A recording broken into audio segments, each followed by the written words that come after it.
இன்றைய கற்க கற்றற நிகழ்ச்சியில் கடல் சார்ந்த படிப்புகள் குறித்தும் பிளாஸ்டிக் சார்ந்த படிப்புகள் குறித்தும் பேசி வருகிறோம். தொடர்ந்து பேசலாம். தற்போது சென்னையிலிருந்து கணேஷ் என்ற நேயர் தொலைபேசி இணைப்பில் காத்திருக்கிறார். வணக்கம் கணேஷ், உங்களுடைய கேள்வி எந்த துறை சார்ந்தது? ஹலோ, எனக்கு கொஸ்டின் ரெண்டு துறையும் சார்ந்தது. சரி. ஒன்னு பிடெக்ல நேவல் ஆர்கிடெக்சர்னு ஒரு ஸ்பெஷலைசேஷன் இருக்கு. அது என்ன மாதிரியான வேலை வாய்ப்பு இருக்குன்னு தெரியணும்.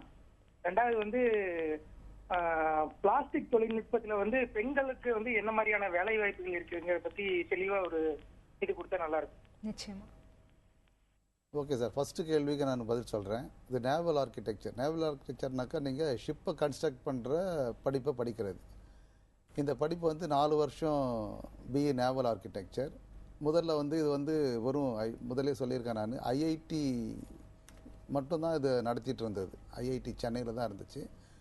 இப்போ நிறைய ப்ரைவேட் இன்ஸ்டியூட்ஸ்லாம் இதில் நடத்துகிறாங்க. இது நம்ம இந்தியாவில் பார்த்திங்கனாக்கா நிறைய ஸ்கோப் இருக்குது. ஷிப் பில்டிங்லாம் இப்போ வெரி ரீசெண்ட்லி நம்ம எல்என்டியே நம்ம நார்த் மெட்ராஸில் வந்திருக்காங்க. அவங்களுக்கெல்லாம் நிறைய டிமாண்ட் இருக்கும். இந்த படிப்பு முடிச்சுட்டு போகிறவங்க, நேவல் ஆர்கிடெக்சர் முடிச்சுட்டு போகிறவங்க, எல்என்டி இந்த மாதிரி கடலூரில் ஒரு போர்ட் வரப்போகுது, அந்த ஷிப்யார்டு வரப்போகுது, இந்த மாதிரி ஆர்டர்லாம் அவங்களுக்கு நிறைய ஸ்கோப் இருக்கும், வேலை கிடைக்கும். ஓகே. இப்போ பிளாஸ்டிக் டெக்னாலஜி பற்றி கேள்வி கேட்டாங்க. அவர் பிளாஸ்டிக் டெக்னாலஜி படித்தாச்சுன்னா நிறைய ஜாப் ஆப்பர்ச்சுனிட்டிஸ், நான் சொன்ன மாதிரி ஆட்டோமொபைலில் பிளாஸ்டிக் யூஸ் பண்ணிகிட்டு இருக்காங்க. பேக்கேஜிங் டெக்னாலஜியில் பிளாஸ்டிக்ஸ், இப்போ ஒரு பொருள் விற்றணுன்னா அந்த பேக்கேஜிங் தான் அட்ராக்டிவாக இருக்கணும். அந்த பேக்கேஜிங் டெக்னாலஜிலன்னா நிறைய இந்த மாதிரி ஐடிசி, பிரிட்டானியா இந்த மாதிரி பெரிய பெரிய கம்பெனிஸ் இருக்குது. பிளாஸ்டிக் பேக்கேஜிங் டெக்னாலஜிலன்னு போகலாம். அது மாதிரி ஆட்டோமொபைல் கம்பெனிஸில் போகலாம். ஃபுட்வேர் மேனுஃபேக்சரிங், அந்த மாதிரி இப்போ பயோமெடிக்கல் அப்ளிகேஷன்ஸ், பிளாஸ்டிக்ஸ் பயோமெடிக்கல்னு யூஸ் பண்ணிகிட்டு இருக்காங்க. லாட் ஆஃப் பிளாஸ்டிக்ஸ் இப்போ ஹெல்த் கேரில் பார்த்தாச்சுன்னா நிறைய பிளாஸ்டிக் மெட்டீரியல்ஸு இருக்குது. அந்த மாதிரி இண்டஸ்ட்ரியில்னு போகலாம். அது தவிர ஏரோஸ்பேஸ், இப்போ பியூர்லி டிஃபென்ஸ் அப்ளிகேஷன்ஸ்லன்னு டிஃபென்ஸ் லேபரேட்டரிஸில் சயின்டிஸ்டாக போகலாம்.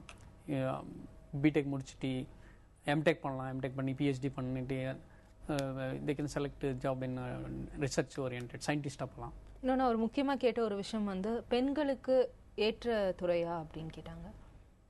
நல்ல கேள்வி கேட்டிங்க மேடம். இப்போ பிளாஸ்டிக் டெக்னாலஜி அதில் நிறைய டிசைன் சொல்லி கொடுப்பாங்க. ஒரு ப்ராடக்ட் டிசைன், ஒரு ஆட்டோமொபைல் டிசைன், இல்லைன்னா ஒரு ஃபுட்வேர் டிசைன், இந்த மாதிரி டிசைன் கோர்சஸில் நிறைய ஒரு 2-3 செமிஸ்டரில் நிறைய டிசைன் கோர்ஸ் படிப்பாங்க. கேர்ள்ஸ் ஸ்டூடெண்ட்ஸு அந்த டிசைன் கோர்ஸ் இல்லைன்னா குவாலிட்டி கண்ட்ரோல், இந்த ஏரியாவில் இந்த ஃபீல்டில் அவருக்கு ஜாப் கிடைக்குது. தொடர்ந்து பேசலாம். அடுத்ததாக திருவாரூரிலிருந்து நவீன்குமார் தொலைபேசி இணைப்பில் காத்திருக்கீங்க. வணக்கம், உங்க கேள்வி என்ன? வணக்கம் மேடம்.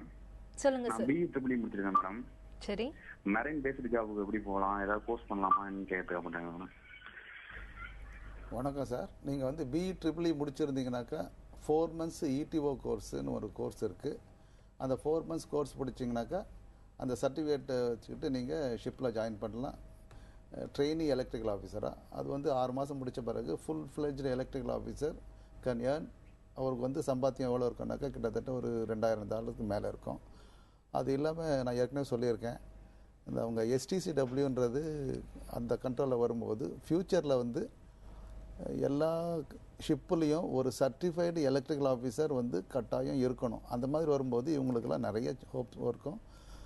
ஃப்யூச்சரில் ப்ரொபல்ஷனே எலக்ட்ரிக்கல் ப்ரொபல்ஷன் தான். அதனால் எலக்ட்ரிக்கல் ஆஃபீஸருக்கு நல்ல ஸ்கோப் இருக்குது. அது இல்லாமல் இப்போ வர்றதெல்லாம் ஷிப்பெல்லாம் ஃபுல்லி ஆட்டோமேட்டட் வெசல், அந்த மாதிரி இருக்கும்போது இவங்களுக்கு நல்ல ஸ்கோப் இருக்குது. அந்த 4 months கோர்ஸுக்கு நிறைய டிமாண்ட் இருக்குது. இடிஓ கோர்ஸுக்கு ட்ரிபிள் இ ஸ்டூடெண்ட்டுக்கு நல்ல டிமாண்ட் இருக்குது. அடுத்ததாக மதுரையிலிருந்து பாண்டியராஜ் தொலைபேசி இணைப்பில் காத்திருக்கீங்க. வணக்கம், உங்களுடைய கேள்வி என்ன? ஹலோ, சொல்லுங்க, உங்க கேள்வி என்ன சார்? 12th முடிச்சிருக்கேன் சார். சரி. நான் மரைன் பற்றி படிக்க. நிச்சயமா.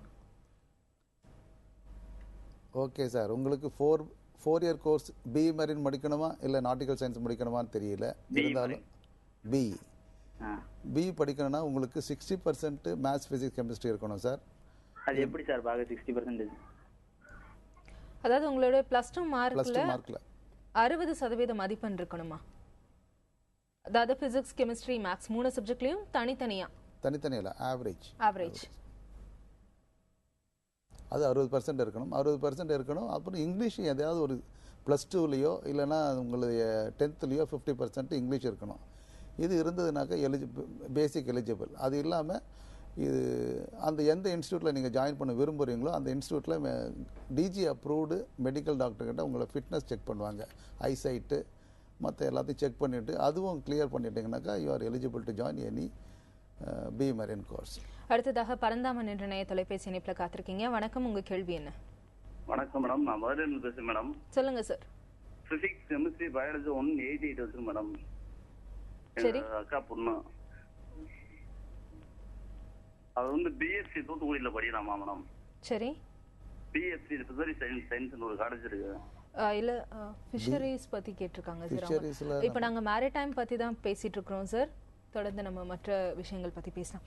இப்போ கடல் சார்ந்த படிப்புகளை எடுத்துக்கிட்டோம் அப்படின்னா பொதுவாகவே ஒரு பயமான ஒரு விஷயமா நிறைய பேர் பார்க்குறாங்க. ஏன்னா ஒரு கடலில் போய் இருக்கணும் அப்படின்னா எந்த நேரத்தில் வேணாலும் ஏதாவது ஒரு ஆபத்து நடக்கலாம் அப்படின்றது தான் வந்து பெற்றோருடைய மனப்பான்மையாக இருக்குது. அதனால் அவங்களுடைய பிள்ளைகளை வந்து பெரிய அளவில் அந்த கோர்ஸ் படிக்க அனுமதிக்கிறது இல்லை. அந்த காரணம் என்ன? அந்த மனநிலை மாறணுமா? ஆபத்துன்னு பார்த்தீங்கன்னாக்கா எங்கேயுமே இருக்குது. இதில் வந்து கொஞ்சம் ஜாஸ்தி இருக்குது. எனக்கு சீல இருக்க ஏதாவது ஆயிருமோன்ற ஒரு பயம் இருக்கும். அந்த பயம்லாம் இருக்கக்கூடாது. அது இல்லாமல் இப்போது அதுக்காக தான் அது காம்பன்சேட் பண்ணுறாங்க. இப்போ நீங்கள் பார்த்தீங்கன்னாக்கா ஒரு 22 வயசு முடித்த பையன் போயிட்டு ஒரு 1 இயரில் என்ன பண்ணுறான், மோர் தென் 1.5 to 2 lakhs சம்பாதிக்கிறான். இந்த மாதிரியான ரிஸ்க் இருக்கிறதுன்றதுனால தான் கொடுக்குறது. அது இல்லாமல் வீட்டை விட்டுட்டு அவங்க தனியாக இருக்கிறாங்க. அந்த மாதிரி இருக்குது. இப்போ வர்ற கன்ஸ்ட்ரக்ஷன்லலாம் நிறைய அந்த மாதிரி ஃபெயிலியர்ஸ் எல்லாம் நிறைய ஓவர் கம் பண்ணிவிட்டு அந்த மாதிரி சேஃப்டிக்கெலாம் நிறைய நார்ம்ஸ் இருக்குது. ஐஎம்ஓ வந்து இந்த மாதிரி safety of life at sea இந்த மாதிரி ஒரு பெரிய ஸ்ட்ரக்சரே கொடுத்து அதில் ஷிப்பு வெளியிருந்து ஒரு போர்ட்லேருந்து வெளியில் போகிறச்ச அதோட நார்ம்ஸ்லாம் இருக்கான்னு சொல்லிட்டு அதெல்லாம் செக் பண்ணி தான் அனுப்புவாங்க. அந்த மாதிரி இருக்கிறச்ச அந்த ரிஸ்க்குக்கெல்லாம் பயப்பட வேண்டாம். நான் 32 வருஷம் செயில் பண்ணிட்டு வந்துட்டு இருக்கேன். என்னோடய மருமகனும் செயில் பண்ணிட்டுருக்காரு. அவரும் நல்லா ஏர்ன் பண்ணுறாரு. $15,000 ஏர்ன் பண்ணுறாரு. இந்த மாதிரி அந்த மாதிரி ரிஸ்க் இருக்கிறதா தான் நான் அனுப்பிச்சிருக்க மாட்டேன். எல்லாம் இருக்குது, எல்லாம் ஒன்றும் பிரச்சனை இல்லை. தொடர்ந்து பேசலாம். அடுத்ததாக திருப்பூரில் இருந்து அரவிந்த் தொலைபேசி இணைப்பில் காத்திருக்கீங்க. வணக்கம் அரவிந்த், உங்கள் கேள்வி என்ன? Good evening ma'am. சொல்லுங்க அரவிந்த். மேம், நான் இப்போ வந்து டிப்ளமோ இன் இசிஇ முடிச்சிருக்கேன் மேம். சரி. இப்போ வந்து நான் மேலும் இப்போ வந்து கடல் சார்ந்து படிக்கணும்னா அதுக்கு எப்படி படிக்கலாம் அப்படின்னு ஒரு கேள்வி மேம்.